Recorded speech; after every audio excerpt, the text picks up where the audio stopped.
Hey guys, so we are live. I'm going to take this banner off once again before I forget. So, welcome to episode 9 of the Digital Commando Show. Once again, I've got some fantastic guests for you on our Web Wednesday edition. And today we are going to be talking about what makes a good website. And then we're going to go on to how to drive that traffic to the website. So, once you've got a great website, how to get people to see it.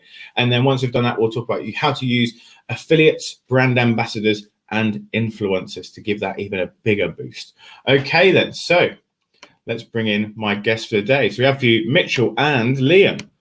How you doing, guys? Hi, guys. You okay? So I suppose it's probably easier for me to pass over to yourselves to give the viewers a bit of an intro to you. So Mitchell, over to you first. Hey, thanks for having me. So I'm a co-founder of Server. I'm an SEO, like not that well experienced, like maybe you most think like I'm 10 years in the industry, but I'm not.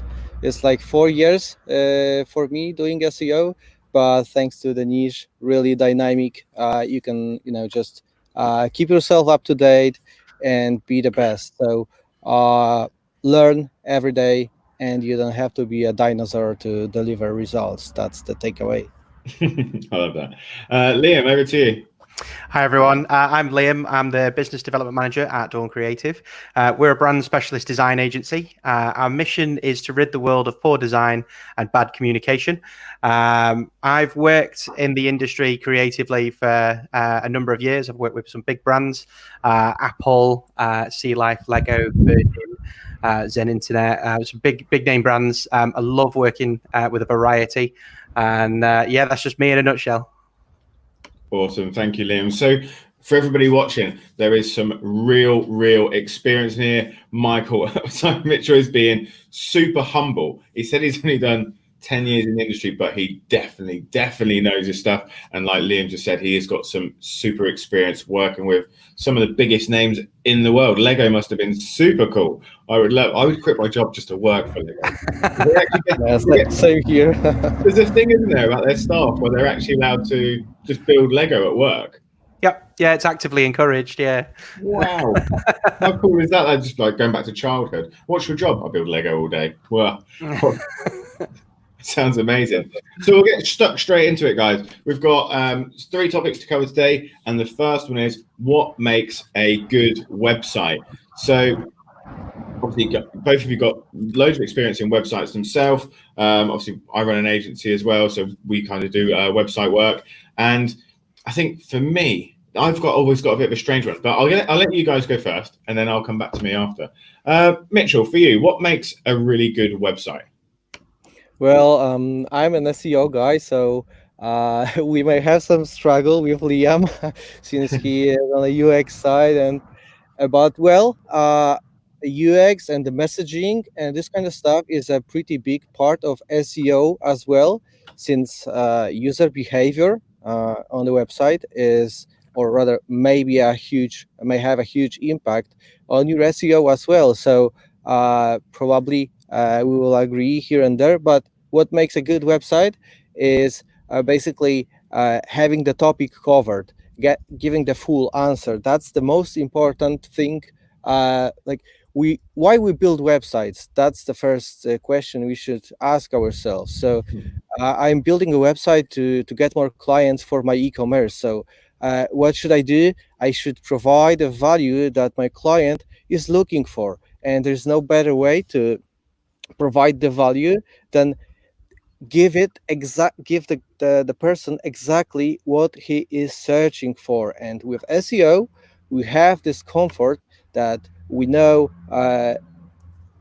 what are the landing pages that driving traffic from specific keywords, so we can recognize the user intent and we can meet 100% the user intent with providing the answer for the question above the fold really quickly, without any fluff, without any extra things that doesn't really matter. So I would say good website is straight way to the answer. That's the simplest definition I have. And if you are driving your traffic from SEO, which is my niche, so I obviously will focus on that.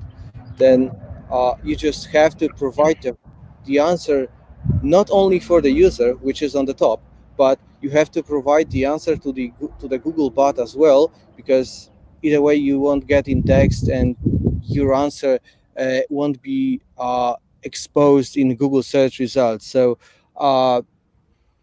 I'd rather avoid some fancy techniques of building websites using loads of JavaScripts, using some pre-built themes, because we may never get noticed from the channel, which is SEO, because like bots really like simple websites without too many fancy things in there. So when you think about website quality from SEO perspective, I would say is the accessibility. It's providing the answer, and if you treat website as a whole organism, not like a single page, then it will be the information hierarchy and topical relevancy of the whole website, which is covering all the related topics, all the things that are like relevant to your niche, to your industry, um, on many levels. So not only a single guy who is looking for red socks will find red socks, but you will cover any other variations. You will cover other parts of the outfit. So yeah, that's my approach to measuring the website quality from on-site perspective. Of course, we can talk about the domains, we can talk about the backlink profiles, but I'm not sure we have time for that, so I'll cut myself here. Yeah, that's a great answer. I think we could quite happily spend all day talking about the backlinks and things and how to do it from an SEO perspective. I think there was some really key points there. I think answering the question was a really good point, because when people are coming to a website, they're coming to have their question answered regardless of what that is, isn't it? If they're looking for a product, they still want more information about that product. They want to build a bit of a relationship through the website. And I think by answering those key questions, and as we know, a lot of Google search volume is question based. So if you're answering those specific questions for people throughout the website, then yeah, absolutely spot on. Liam, over to yourself. Hi, yeah. So I've got 4 points to come across to you. So it's going to be a little bit of a whistle-stop tour. So first one is, what does a great homepage consist of? The purpose of your website, external factors and plugins, and reviewing your site, and the importance of making a review of your website. Mm-hmm. So first things first, what a great homepage consists of. So we see it quite often. I'm going to break it down really basic. So some striking imagery is amazing for specifically for your homepage. It generates interest, it generates intrigue, it really helps people to stay on your website, reduces that bounce rate, and encourages them to explore. If you've got a headline, make it bold, make it clear, make it easy to read. It tells somebody very quickly all about you, all about your site, your business, and your purpose. Animations, I completely agree. You could put something extremely fancy on there, but it doesn't always work great for SEO, because a lot of your text and things that Google searches for are hidden within JavaScript. So it's great to have some animation on there. Keep it interesting, but don't overdo it. We've all probably seen a website in our time that's been overdone, and you thought, oh, gosh, that's too much. But the other side of animation as well is, if you do put too much on there, it affects the load rate, and Google doesn't appreciate a website that loads slowly. So having something that's efficient and does the job definitely works well with animation. So it's a fine line there to do. Text, this is probably where we will disagree, where what we tend to say is, don't put a massive essay on your homepage. You want short, sharp, to the point information. First impressions count. There's an often saying where you get 6 seconds to make a first impression. On a website, maybe it's 3 or 2. It's much shorter. large section of text on a homepage is often scrolled past really quickly, and it's inefficient space. So you want your homepage to be as efficient as possible, so it allows people to explore and engage with the content that's all over the rest of your site. Calls to actions need to be clear. All your buttons need to have space to breathe, so it draws the eye line to them, and customers immediately understand what the next step in their journey is on your website. Finally, sort of things for a homepage: integrate social media, integrate your blog content. This keeps your page relevant, keeps it up to date, and keeps it fresh for return visitors as well. Second point I've got is your purpose of your website. So are you aware who your audience is? Is your brand aligned to them? And is your website tailored to that audience? If you were that customer, what would your perfect journey be? So, for example, a fashion brand, you want your fast trends on the homepage. You want something that's quite quick and easy to digest. Medical research websites, their user would expect to navigate to find the correct information. So making sure that your website is aligned with that purpose of what your customer expects really does help encourage traffic. Also, what's the outcome of your website? Do you want more calls? Do you want more emails? Do you want more inbound communication or outbound communication? And does your site encourage that? Do your call to actions. So, for example, if you want more telephone calls, where's your phone number? Is it visible enough? Is it available enough? If you want more emails in, how many points of contact have you got on your website? Could you put more? Do you need less? And other things of who's it going to? So external factors. When somebody's on your website, does that website feed your CRM? Does it ensure that you get clean data into your CRM? Who processes the data as soon as it comes through? And who's in charge of that from there? So if the users that come into your website, is it efficient of what you get? Finally, just one last thing, reviewing your site. So it's important to review it to make sure that your user experience is exactly what you want. So there are certain tools like Hotjar that will show you where people are viewing and clicking on your website. It's great if you want some really immediate feedback. Reverse IP lookup. So if you're specifically targeting a sector of business, are these businesses visiting your site? And reverse IP lets you look at that from that. And then finally, really, when you make changes to the user interface and you move buttons about and things like that, it's really important to wait, give it a little bit of time, give your website time to breathe and understand that customer journey on a broader scale. If you make too many tweaks and too many changes too quickly, you just don't get the right information. So if you make a change, give it time to have an effect. And that's it. Thank you. No, I love that, Liam. You've covered so much there, which I think there's some real quick takeaways for people in that as well. And I think, and for people who are looking at user experience and the user journey, I think that is very key for when people land on the page, know exactly what they're doing and only make, I know Michael will agree with it, we're very much data-driven individuals, so only make changes based on the data that's been actually fed to you, which is great. Don't just do changes willy-nilly because I think this will look better over here for no reason. So yeah, totally agree with that. All right, cool. Let's I'll put my 2 cents in, which again, this is always a funny one, isn't it? Websites is such a controversial almost subject within the industry because we've all got different aspects of what we look at. For me, the big thing for me about when I go to especially like a B2B business now is if I find video on their website. Now, if I'm going to go and buy specifically a piece of software or something, when I land on the front page of that website, I want an explainer video to tell me exactly what they do in 3 minutes so I don't have to read the website. And this is so key for me as an individual. Now, I don't actually know what impact that has on SEO, if that's good or bad. I think having video is good, but I'm not sure about the length. And I think it depends on how it's embedded and things like that. But for me, having that video that explains it really quick for me is just absolutely incredible. And I'm much more likely to buy from somebody that's got that. And that's just my personal experience. So when we build websites for clients, we sometimes say, it's quite good to have a video if you've got one, but not everybody's got access to it. So that's my little bit. What effect does it have on SEO, Mitch? You'll know better. Like embedding Google resources won't hurt you, really. like YouTube is Google resource, so I Cool. think you can embed it as much as you can, and any other resources from Google, they are like safe because they won't penalize for their services. That's obvious. That's true. Feel free to embed. Yeah.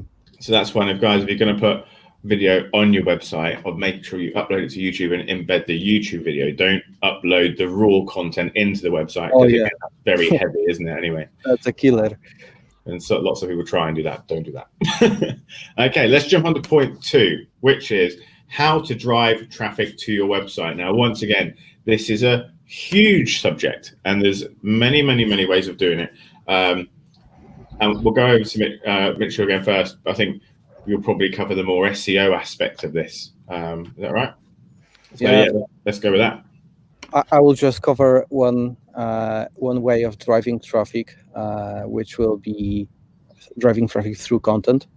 Since I have the biggest experience in this area, and Surfer is the thing that like bring it to the masses, I would say, because like you can produce content and get nothing out of it. You can produce content like hundreds of articles and they will do nothing for your site. And the key point in content creation is first to know if your page is eligible to rank for the keyword that you are trying to target. So like measuring the keyword difficulty based on the competitors that are currently ranking for this keyword is really, really crucial point of a keyword research. So before you even start thinking of writing new article and maybe finding a keyword or two as target keywords for your piece, then really check if you have a chances to rank. And how to do it? It's pretty easy. Just search them in Google and see if there are any big brands in the top 10. If there is a place for page like yours, that's the most important part. I won't go into the details too much, but just check if pages like yours with a similar strength, with a similar size, if they are in the top 10. If they are there, then you can move to the point 2, which will be writing the content. And well, when it comes to content creation, uh, I always go with the data-driven mode, and by that I mean writing the content based on basically on your competitors. So Google provides the best answer it has now in the index, and if you are able to write content that answers the same questions like your competitors do, that covers the same topics, that covers most of the important words and phrases they use within the content, then you are basically home, because like Google is a text search. So you just have to provide him what he currently likes for the topic. That's really important thing. It's basic, but well, not so many people is doing this, because this kind of reverse engineering of currently ranking content, it sounds complicated. It is time consuming, and I was doing it manually for months in the agency I was working for. So I was creating those outlines for the articles of keywords to include, how many times, where they should appear, and so on. And yeah, that's really effective way of driving traffic. If you first find a keyword you can afford, and the second, writing top optimized content for your website, that really can drive loads of traffic to your site. But like I will just make a shortcut for you guys. So with Surfer, uh, we bring it to the masses. I mean, the analysis I mentioned is translated into interactive content writing editor that tells you what kind of words and phrases your competitors use, how many times, and so on. So even if you have no experience in SEO, and the only thing you know is that this is the keyword you want to rank for, which can be even a local business. You just run the analysis, plug it in, and start typing, and the content that comes out of it is just perfectly optimized, so ready to publish and create a new piece. So that's my go-to strategy, is to write optimized content for your site. But if your site is not eligible to rank, if it's weak, if it's new, try to guest post optimized content and use other domain strength to put your message in the top 10. That's a kind of a growth hack for pages that are new. So that's what I think about driving traffic with content. Absolutely love that. And guys, if you haven't checked out the Surfer software yet, then make sure you do it. It comes massively highly recommended by all of the top SEOs in the world that I know are using it. So absolutely get on it. And it tells you what to write. Like, it does the job for you. So stop doing all the hard work and the guesswork. And anybody in SEO like me, Mitchell, like and Liam, we hate guesswork. It's all has to be based on real data and statistics, or you're not going to get any results. I love it how you mentioned about writing articles on websites, and there's so many people, and there's agencies out there that really, really push super heavy blog writing. You need to write blogs, you need to write blogs, but they're getting the customer to write the blogs, and then they're uploading it to the site without optimizing them. Which means actually, from a small business point of view, if you've got a member of staff that you're putting into a place to go and write us that blog. Now, a well-written blog will take realistically about 5 hours, if not slightly longer. Can I share a really short example now? Because you mentioned really cool topic, like really short example, 30 seconds. Can I? Yeah, go for it, yeah.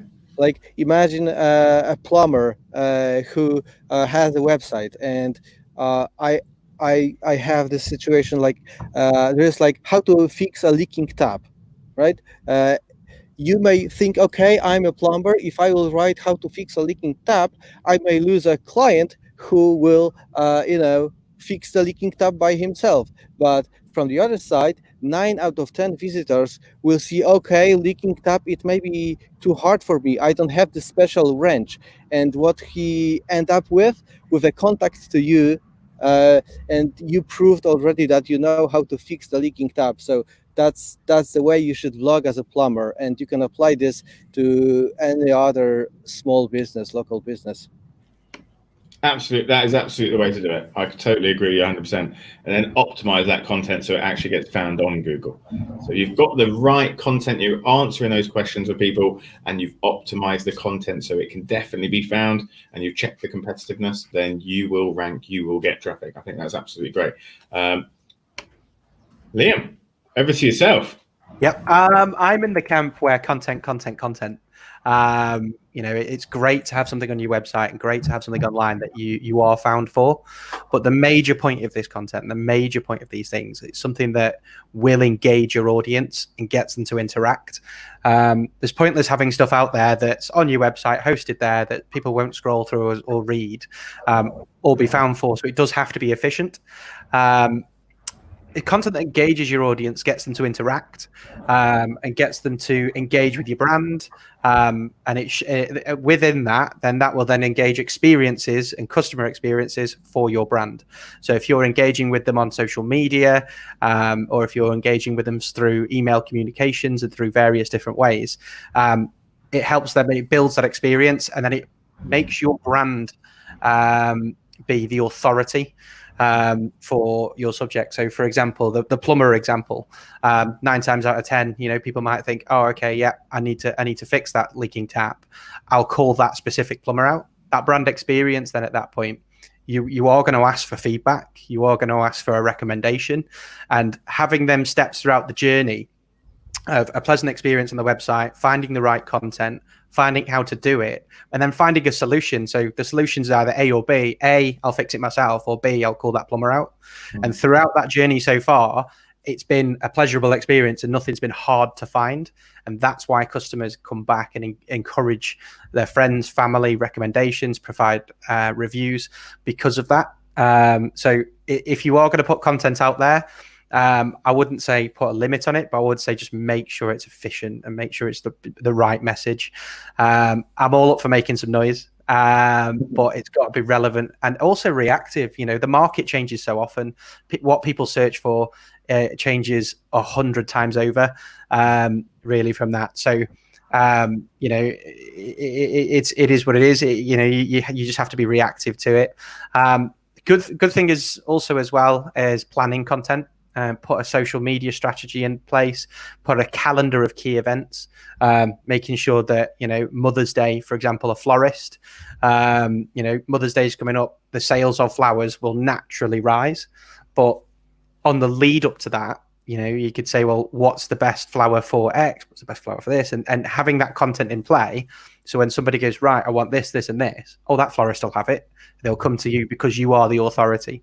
So planning your content so you've got a lead up to an important event does really help for that as well. And also, the purpose of Google is to provide the best content it can find, bring it to your attention first time, every time. Because the reason why people use Google is because it's so successful at bringing you the right content.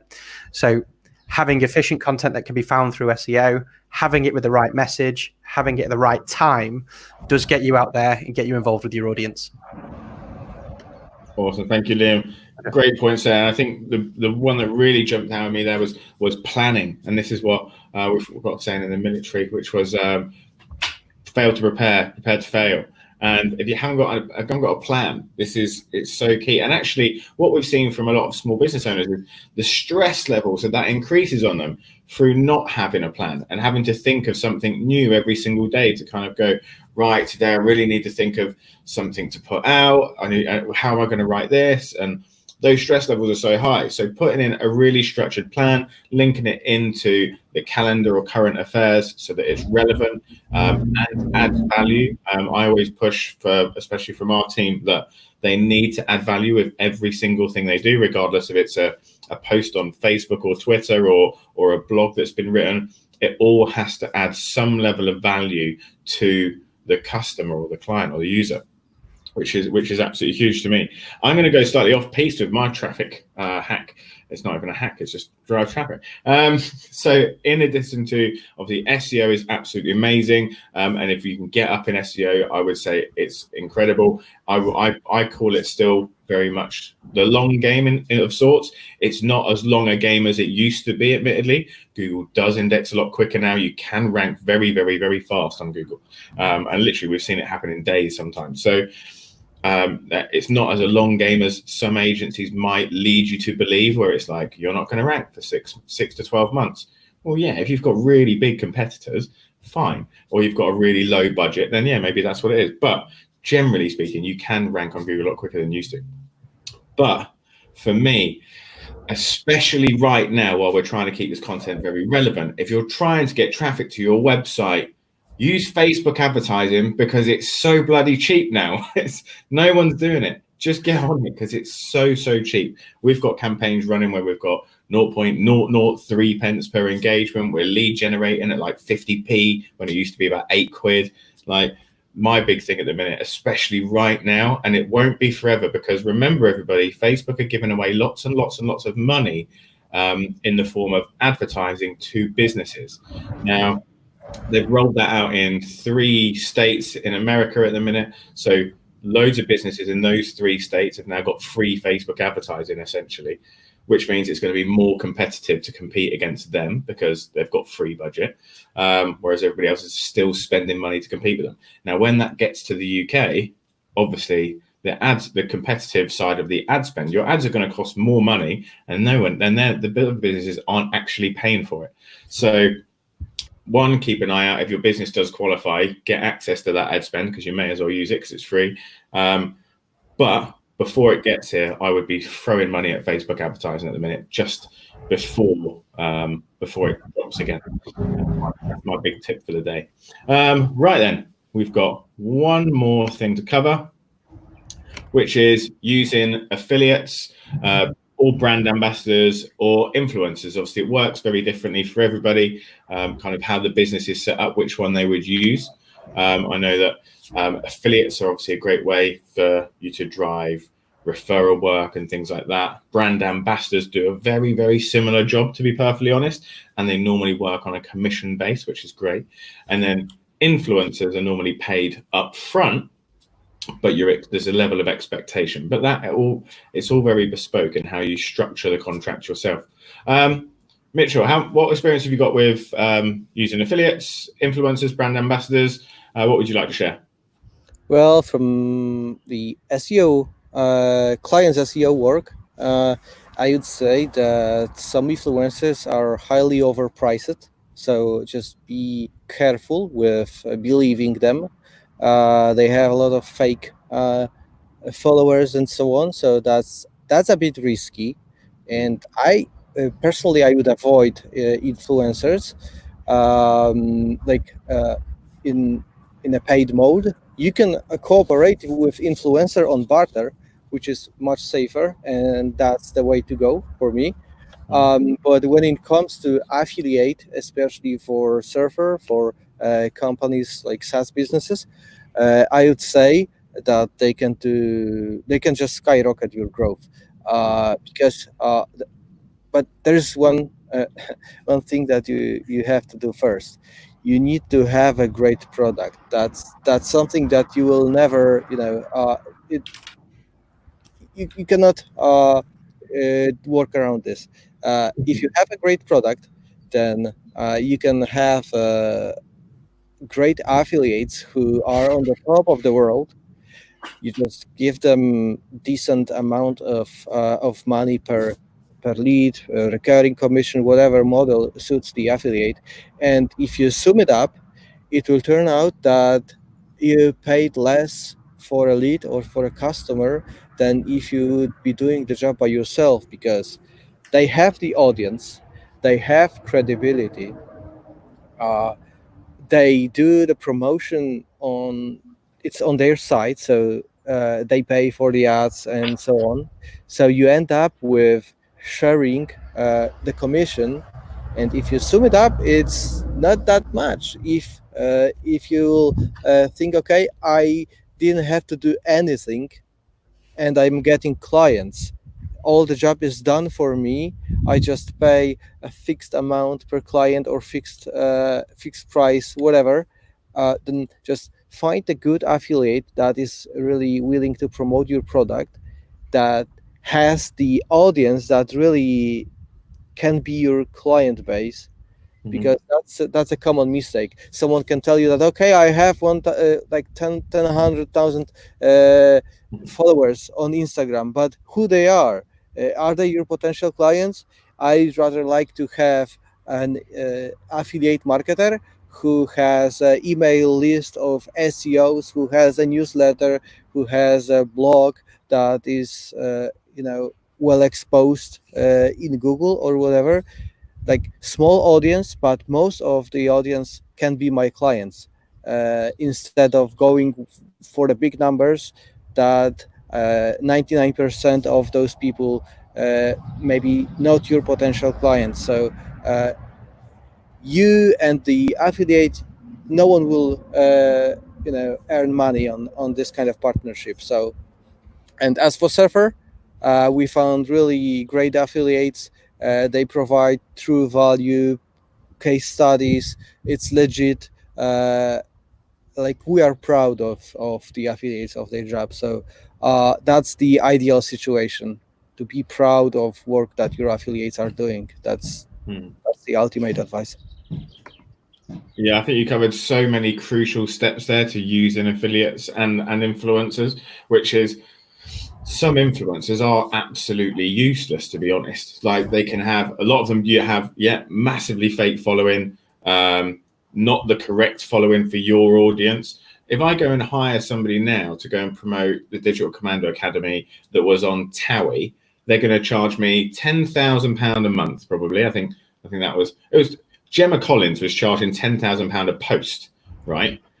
To post once on Instagram for me. I can guarantee if I picked up a single client out of that would be, I'd be very impressed.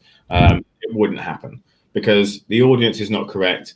With lots of other ones, the kind of micro influencers, they're the ones that come to you really and say, I'll be your influencer, or I'll be your brand ambassador, and I've got this huge following online. And what you'll find is a lot of the time it's not real. So make sure, people, if you are going to use anybody like that in that kind of shape or form, to make sure you do your research and really check them out. Go onto their accounts, make sure see what they're posting, see what engagement they're getting, check who's engaging with them to make sure that they're real accounts, because there are bots now. Not everyone will know this. There are bots now that are called auto engagement bots, which will just comment on your posts to make it look like you're busy. So don't use auto engagement like people that are using auto engagement bots. You can check the accounts and check if they're real. So definitely do that. But yeah, they are massively overpriced. But I'll come back to one tip that will kind of get you around that. Hopefully it will save you a bit of time. But an affiliate platform, if you are again SaaS business, then having an affiliate platform there is so powerful. It's been really powerful for Mitchell. It's really powerful for us at the Academy. If you provide a really great package, and it does go back to having a really great product, you're so right, because a lot of affiliates specifically will use your product and then based on their experience refer it to other people. So you have to be giving them a really good experience for them to then pass it on to other people. So make sure your product is absolutely sound before you launch an affiliate program. That would be. Say again, sorry? Yeah, like they are happy to share this. The audience is thankful for sharing it. That's the ideal situation. Yeah, and it has to be a win-win then for everyone, doesn't it? So, yeah, 1,000,000%. Liam, over to you. That's all right. Yeah, so what I think about influencers, they're great for driving traffic fast, as long as they engage and speak with your audience that you're looking for. So you've made a great point of somebody from Geordie Shore or The Only Way is Essex. They have a certain audience and a certain following. And for example, on the real other end of the scale, Stephen Fry, for example. So with your brand, who do you want to be your brand ambassador, and who do you want to speak for you? And then their following, is that your customer? If that is your customer, then you're choosing the right person to partner with. Things to look out for when you're looking for an influencer is, they can say, I've got 35,000 views, I've got 400,000 followers. It's really, really one thing that I suggest personally is just do your investigation, watch their feed for a short period of time, a week or 2 to 3 weeks. See when a video was posted or a photo was posted and how fast that got so many likes. One thing that a lot of people do is if something's not getting engagement, they remove a post, which then lowers the credibility of the rest of the posts. So keep an eye out for it's one of those where it's just investigation. So if you remember a post that you've seen and it's not had engagement, they've removed it. Obviously, they're only keeping the things that have got a high number of likes. So that could be skewing the numbers and then also skew the figure they're trying to charge you. Also, as well, have a look at if something was posted a day ago, how many likes did it have? And then if something was posted a week ago, how many likes does it have? So then you'll be able to see the ratio of how fast they get their viewer engagement. If an influencer does a live session, hop on, see how many viewers they've got, see how many comments they get, and just see what their live audience looks like, because that gives you a really good example of what goes on there. And also check out their other things. So if you're trying to find an Instagram influencer, see what they're doing on Twitter and see what engagement they get there. Because if they put all their time and effort and everything into Instagram to be an influencer, they'll obviously have an audience elsewhere. And to see how they engage with that as well, because obviously your audience might have touch points with them across a variety of spaces. So it's always good to have a review of that. One thing that I always say is if you are going to use an influencer, ensure the terms are set out from the start and make sure it works for the pair of you. It's great getting an influencer on board and giving them a commission or paying them a certain value, but you don't want to do all the work and all of the sales that brings for very little return. So from that, make sure it works for the pair of you. And most influencers are ready for a discussion because they want to work with you. If they believe in your brand, they want to promote it. Coming back to websites, is your website ready? Or is it going to fall over if you have a sudden influx of 10,000 customers?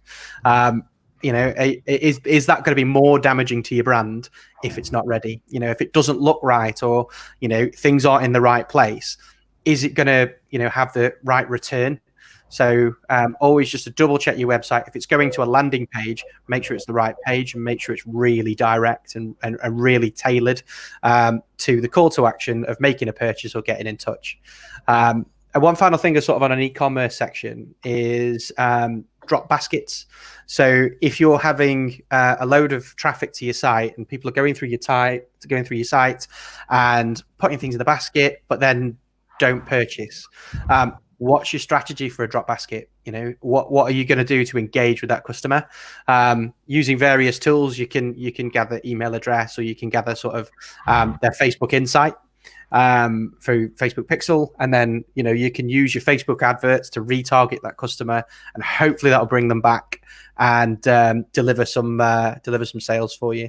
I just want to finish up really on a little bit of a success story that I've seen as we could appreciate the world that it is at the moment.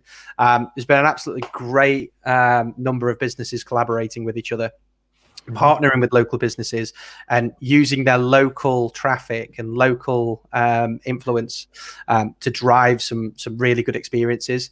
So for example, travel agents, it's one of the hardest industries right now because there's a travel ban and everybody's stuck at home. I've seen travel industry partnering with local pubs, delivering a cocktail class, the best 5 cocktails to make at home.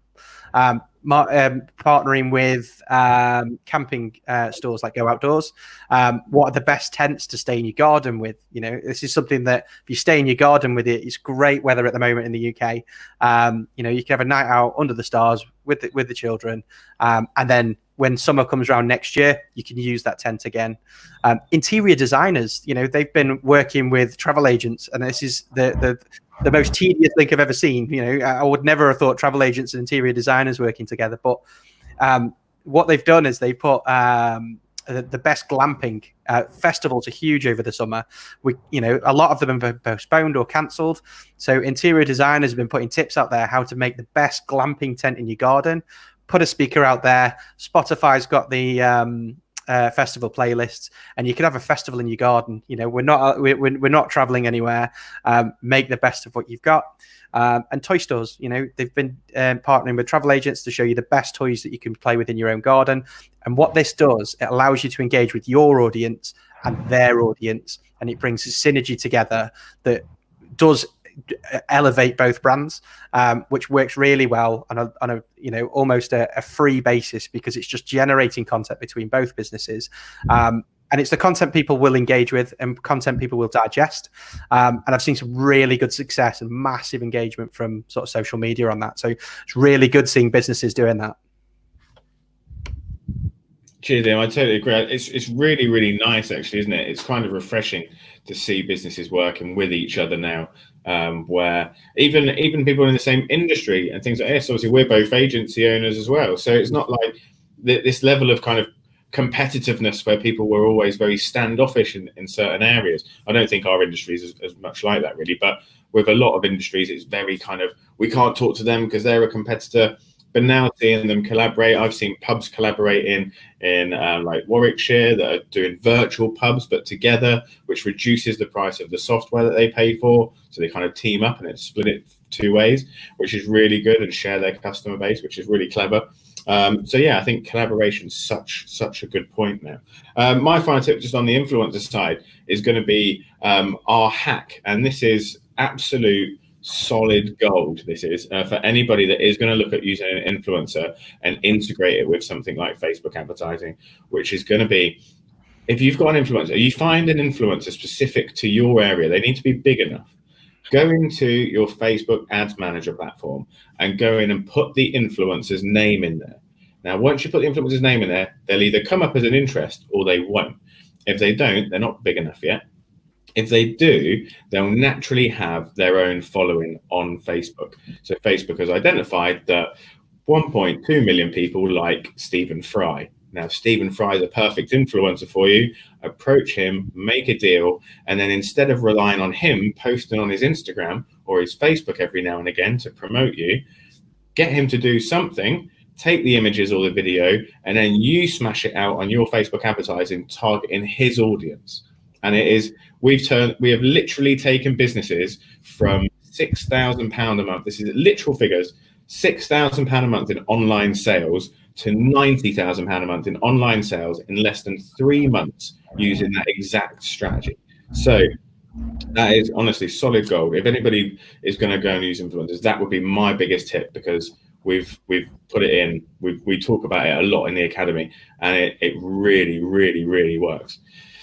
So that's mine. But guys, thanks so much for joining me today. Absolutely great. Thank you very much for making the time. For everybody who's watching this on live or on the replay, remember, once again, the guys are giving up their time to kind of share some real knowledge bombs with you, so you can implement into your business straight away. So if you know anybody that can benefit from what we've talked about today, then please tag them in the comments or share this video with them. That would be massively appreciated. We're continuing to grow. We'll be back again tonight at 8 p.m. with another show. 2 shows a day. We don't mess around here. So once again, thank you all for watching, and thank you again to my fantastic guests today, Mitchell and Liam. Guys, thank you very much. Have a fantastic day, and we will catch up with you all later on tonight. Peace out. See you. And end the show.